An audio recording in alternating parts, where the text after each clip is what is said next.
Wonder of the Wasteland, Chapter 16, Part 3. Across the valley the funerals towered, ragged and sharp with rosy crowns, and one, the only dome-shaped peak, showed its strata of gray and drab through the rose. Another peak farther back lifted a pink shaft into the sky. What a contrast to the lower hills and slopes, so beautifully pearl gray in tint, and now, almost the instant Adam had marked the exquisite colors, they began to fade. On that illimitable horizon line, there were soon no bright tones left. Far to the south, peaks that had been dim now stood out clear and sharp against the sky. One, gold-capped and radiant, shadowed as if a cloud had come between it and the sun. Adam turned again to the west, in time to see the last vestige of silver fire vanish. Sunset. A somber, smoky sunset it was now, as if this Death Valley was the gateway of hell, and its sinister shades were upflung from fire. Adam saw a vulture sail across the clear space of the sky, breasting the wind. It lent life to the desert. The desert day was done, and the desert shades began to descend. The moment was tranquil and sad. It had little to do with the destiny of man, nothing except that by some inscrutable design of God or an accident of evolution, man happened to be imprisoned where nature never intended man to be. Death Valley was only a ragged rent of the old earth where men wandered wild, brooding, lost, or where others sought with folly and passion to dig forth golden treasure. The mysterious lights changed. A long pale radiance appeared over the western range and lengthened along its bold horizon. The only red color left was way to the south, and that shone dim. The air held a solemn stillness. "Magdalene Very," said Adam, "what you see there resembles death. It may be death, but it is peace. Does it not rest your troubled soul? A woman must be herself here.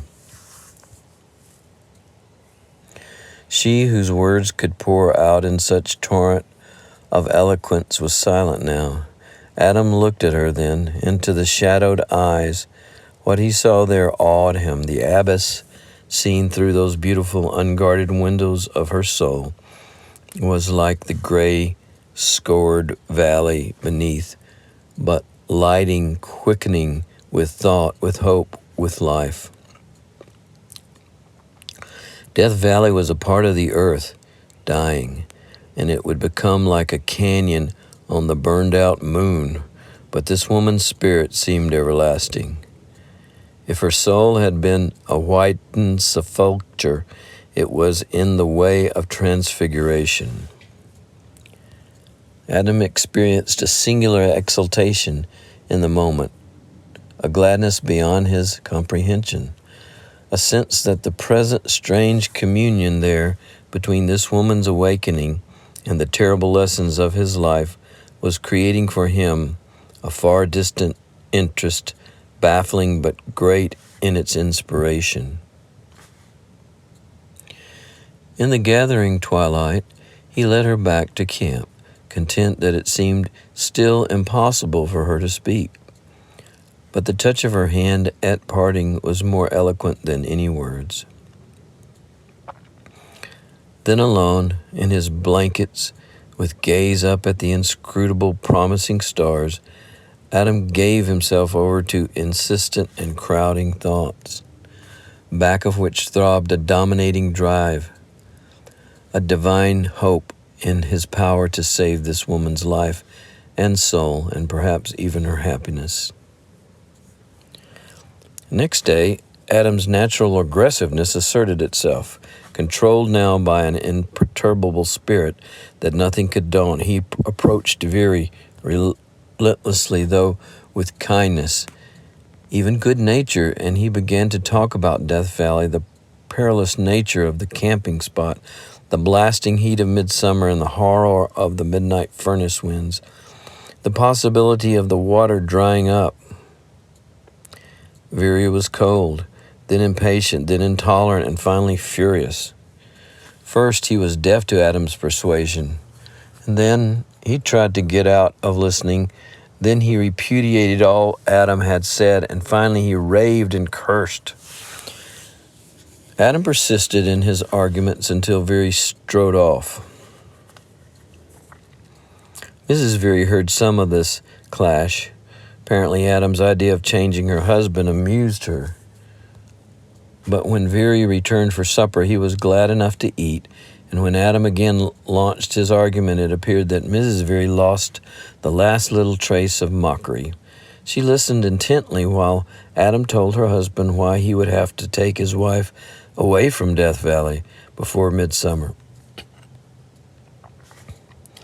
Veery might as well have been a stone that was deaf. It was not Veery, however, who interested the woman, but something about Adam that made her look and listen thoughtfully. Thus began a singular time for Adam, unmatched in all his desert experience. He gave his whole heart to the task of teaching Madeline Veery and to the wearing down of Veery's will. All the lighter tasks that his hands had learned, he taught her. Then to climb the heights, to pick the ledges for signs of gold, or pan the sandy washes, to know the rocks and the few species of vegetation, to marvelous the illusion of distance and color, to watch the sunsets and the stars become daily experiences.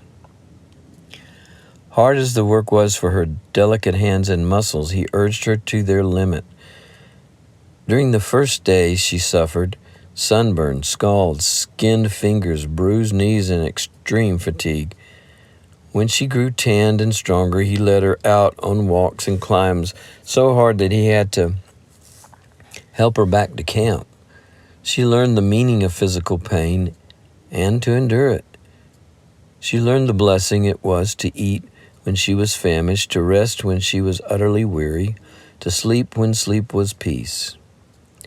Through these brief, full days, Adam attacked Veery at every opportunity, which time came to be at length only during the meals. Veery would leave camp often to go up the slope of weathered rocks, a dangerous climb that manifestly fascinated him.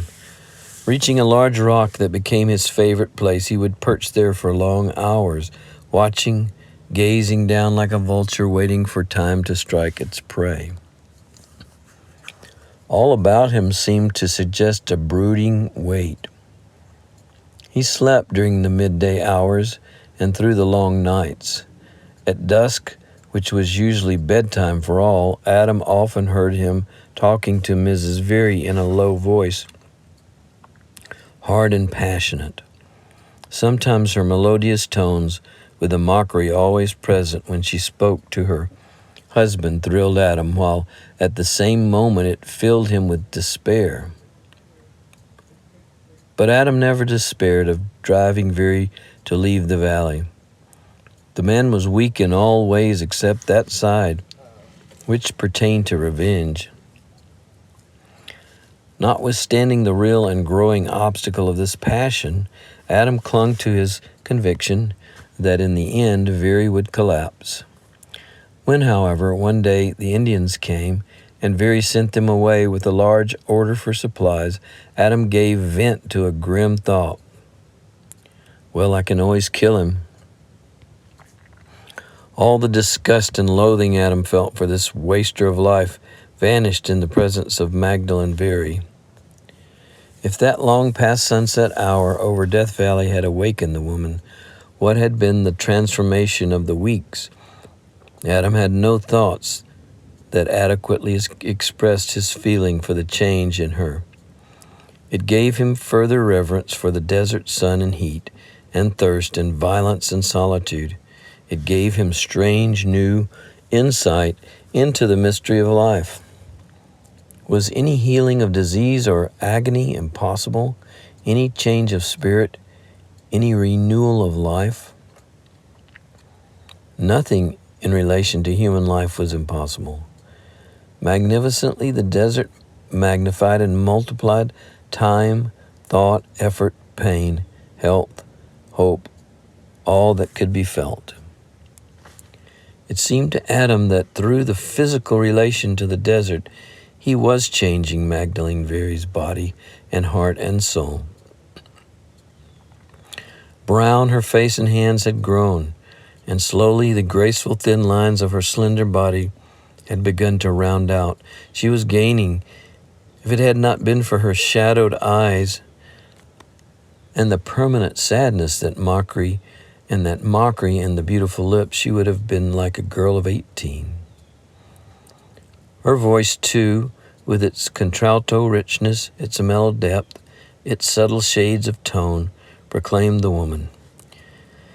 Adam at first had imagined her to be about 30 years old, but as time passed by and she grew younger, with renewed strength, he changed his mind. Looking at her to guess her age was like looking at the desert illusions. Absolute certainty he had, however, of the reward and result of her inflexible will, of splendid spirit, of sincere gladness. She had endured physical toil and pain to the limit of her frail strength until she was no longer frail. This spirit revived what had probably been early childish love of natural things, and action and knowledge developed it until her heart was wholly absorbed in all that it was possible to do there in that lonesome fastness. With the genius and intuition of a woman, she had grasped at the one solace left her, the possibility of learning Adam's lesson of the desert.